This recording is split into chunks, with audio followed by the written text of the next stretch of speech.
இன்னைக்கு ஐபிஎல்ல பொறுத்தவரையும் 2 மேட்ச் நடக்க போகுது. முதல் மேட்ச் வந்து 2 ரெட் கலர் சட்டை மோதுது. Punjab kings versus royal challengers Bangalore. அது வந்து மொகாலி ஸ்டேடியத்தில் நடக்குது.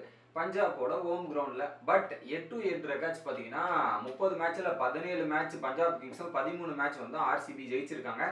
ஸோ இந்த ரெக்கார்டு வந்து பஞ்சாப் கிங்ஸ் ஒரு பக்கம் சாதகமாக இருக்குது. கடந்த 5 மேட்ச்ல கூட 4 மேட்ச் பஞ்சாப் கிங்ஸ் ஜெயிச்சிருக்காங்க. ஸோ இப்போ பார்த்தீங்கன்னா கடந்த மேட்ச் ஜெயிச்சுட்டு பஞ்சாப் கிங்ஸ் லக்னோவை ஜெயிச்சுட்டு ஒரு மிகப்பெரிய மொமெண்டத்தோட வராங்க. ஆர்சிபி வந்து கடைசியில் போயிட்டு தோத்துட்டு வர்றது கொஞ்சம் இதுவாக தான் இருக்கு. நம்ம டேரெக்டாக ஃபர்ஸ்ட் நம்ம ஆர்சிபி பக்கம் போனீங்கன்னா வச்சுங்களேன், ஆர்சிபி பக்கம் வந்து ரன் அடிக்கிறதே 3 பேர் தாங்க. ஸோ இத்தனை ஜெயிச்ச மேட்சே நீங்கள் எடுத்தாலுமே அதில் 3 பேரோட பர்ஃபார்மன்ஸால தான் அவங்க ஜெயிக்கிறாங்க. பேட்டிங்கை பொறுத்த வரையும் கிளென் மேக்ஸ்வெல், கேஜிஎஃப் என்று அழைக்கப்படும் 3 பேர் தான். கோலி, மேக்ஸ்வெல் மற்றும் ஃபேப் டு பிளேசி. இவங்க 3 பேர் இல்லைன்னா ஆர்சிபி டீமே இல்லாத மாதிரி ஒரு கேள்விக்குறி இருக்கு. ஸோ அதே நம்ம டீகோட் பண்ணிங்கன்னு வச்சுக்கலாம், பழைய AB de Villiers, Chris Gayle, Virat Kohli. இப்போ இந்த 3 பேர் மேக்ஸ்வெல் இதே ட்ரெண்டு, இதே டெம்ப்ளேட் தான் ஃபாலோ பண்ணிட்டு வராங்க. அதுக்கப்புறம் இம்பாக்ட் கிரியேட் பண்ற மாதிரி எந்த பிளேயருமே இல்லாத மாதிரி தான் தோணுது. ஒரு பக்கம் டிகே இருந்தாலும் அவரும் ஃபார்ம்ல இல்லை.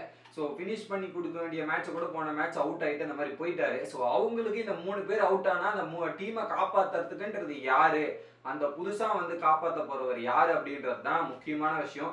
அந்த இடத்துல தான் ஆர்சிபி ஒர்க் அவுட் பண்ணணும். பட் அந்த 3 பேருமே எல்லா மேட்சும் நின்று ஆடுறதுன்றது பெரிய விஷயம். ஸோ எதனா ஒரு மேட்ச்ல அவுட் ஆயிட்டாங்கன்னா ரொம்ப கஷ்டமாவே இருக்கும். ஸோ அதை மட்டும் அவங்க பார்க்கணும். ஸோ இன்னைக்கு அந்த 3 பேர் தான் ஆர்சிபியை பொறுத்தவரையும் கீ பிளேயர்ஸ், ரொம்ப குரூஷியலா இருப்பாங்க.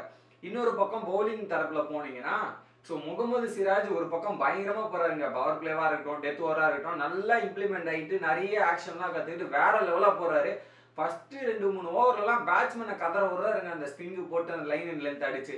ஸோ அந்த அளவுக்கு வேற மாதிரி போட்டிருக்காரு. அவரை விட்டுட்டு மற்ற எல்லாரையும் எடுத்தீங்கன்னா டீம்ல அப்படியே வள்ளல் பரம்பரை மாதிரி எல்லாரும் வாரி வழங்குவாங்க ரன்னை. ஸோ ஆர்சிபிக்கு அந்த டெத் ஓவர்ல வந்து வாரி வழங்குறாங்க. ஹர்ஷல் பட்டேல் முதற்கொண்டு. ஸோ ஹர்ஷல் பட்டேலுக்கு அந்த அளவுக்கு வரல இந்த டோர்னமெண்ட், நிறைய ரன் வாரி வழங்கிட்டு இருக்காங்க. ஸோ ஒரு பக்கம் முகமது சிராஜை வச்சிடலாம், மிச்சம் 4 பேரை தனியாக வச்சிடலாம், அந்த மாதிரி தான் இருக்கு. ஸோ வாரி ரன் வழங்குறாங்க. ஸோ அந்த அளவுக்கு பவுலிங்லயும் பல கேள்விகள் இருக்கு. ஸோ பவுலிங்லையும் உங்க பக்கம் ஒரு பக்கம் மிகப்பெரிய பிரச்சனையா இருக்கு. ஸோ இதுல வந்து இவங்களுக்கு அந்த என்னதான் பவுலிங் போட்டு ரன் எல்லாம் கொடுத்தாலுமே இந்த 3 பேட்டர் அடிச்சுதான் இவங்களை காப்பாற்றணும் அப்படின்ற நிலைமை தான் ஆர்சிபியை பொறுத்தவரையும். அப்படியே நம்ம டைரக்டா பஞ்சாப் கிங்ஸ் டீம் பொறுத்தவரையும் பாத்தீங்கன்னா, ஸோ அவங்க டீமுக்கு அப்படியே நேர்மாறையா இருக்கும். ஸோ ஆர்சிபிக்கு எதிர்மாறையா இந்த டீம் இருக்கும். ஏன்னா இவங்க கிட்ட பவுலிங்லாம் நல்லா இருக்கும், ஆனால் பேட்டிங்ல ஆளே இல்லை. அப்படிதான். ஏன்னா இப்போ சிக்கர் தவன் வேற இன்ஜுரி. ஸோ அவரு அடுத்த மேட்ச் வருவாரு அப்படின்றத சொல்லியிருந்தாங்க. ஸோ ஒருவேளை இன்ஜுரி சரியாயிட்டு அவர் வந்தாருன்னா நல்லா இருக்கும். அப்புறம் பார்த்தீங்கன்னா லிவிங்ஸ்டோனும் போன மேட்ச் ப்ராக்டிஸ்லாம் ஸ்டார்ட் பண்ணிட்டாரு அப்படின்ற மாதிரி சொல்லியிருந்தாங்க. அவரும் ஃபிட்னா இன்னைக்கு அவைலபிள்னா ஓரளவு ஸ்ட்ராங்காக இருக்கும் அவங்க ஸ்குவாடு. ஒரு வேளை அவங்க 2 பேரும் அவைலபிள் இல்லை அப்படின்ற ஒரு தகவல் வந்துச்சுன்னா, ஸோ இவங்க பேட்டிங் வீக்குங்க. ஸோ இப்படி எப்படின்னா RCB batting versus Punjab kings பவுலிங்ன்ற மாதிரி தான் மேட்ச் மாறப்போகுது. ஏன்னா இவங்க பக்கம் பேட்டிங்ல ஆளே இல்லை. யோசிச்சு பாருங்க, ஜெயிச்ச 3 எல்லா மேட்சும் பார்த்தீங்கன்னா தவான் தான் ஒரு பக்கம் கான்ஸ்டன்டா ரன் அடிச்சுட்டு இருந்தாரு. போன மேட்சை பொறுத்தவரையும் மேத்யூ ஷாட் மற்றும் சிக்கந்தர் ராசா திடீர்னு ஒரு 2 பேர் வந்து ஒரு பயங்கரமா கலக்கிட்டு கடைசியில் வந்து பினிஷிங் டச் வந்து ஷாருக் கான் கொடுத்துட்டு போனார். பட் அந்த கான்ஸ்டன்டான ரன் வரவே இல்லை. ஓப்பனிங்ல வந்து ஒரே ஒரு மேட்ச் மட்டும் அடிச்சாரு பிரபு சிம்ரன் சிங். அதுக்கப்புறம் ஆள் என்னன்னா வரல அவுட் ஆறதாவே ஒரு குறிக்கோள் வச்சிருக்காரு. அந்த மாதிரி தான் போயிட்டு இருக்கு. ஸோ இவங்களுக்கு அந்த ஓப்பனிங்ல இருந்து அந்த பேட்டிங் யார் அடிக்க போறா, என்ன பண்ண போறாங்க அப்படின்றது வெயிட் பண்ணி பார்க்கணும். ஏன்னா நடுவில் பார்த்தீங்கன்னா ராஜபக்சேக்கும் இன்ஜுரி ஆகிட்டு திரும்பி வந்ததுக்கு அப்புறம் ஒண்ணுமே பண்ணல. ஸோ மெயினா இவங்களுக்கு ஷிக்கர் தவான் மற்றும் லிவிங்ஸ்டோன் உள்ள டீம்ல வந்தாலும் ஒரு பயங்கரமான வெயிட் ஸ்குவாடா தெரியும். பட் அவங்க 2 பேர் உள்ள அவைலபிள்னா பேட்டிங் வைஸ் ரொம்பவே வீக்குங்க இந்த டீம் கம்பேர் பண்ணீங்கன்னா. மேத்யூ ஷாட்டு, சிக்கந்தர் ராசா இந்த 2-3 பேர் தான். ஸோ அதுல 3 பேர்னா இதுல 2 அது கூட கிடையாதுன்ற மாதிரி தான் இருக்குது.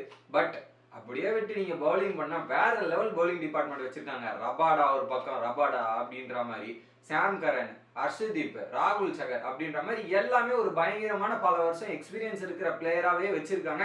இது அவங்களுக்கு மிகப்பெரிய பாசிட்டிவ். அதுவும் நிறைய விக்கெட்ஸ் எடுத்துட்டு இருக்காங்க.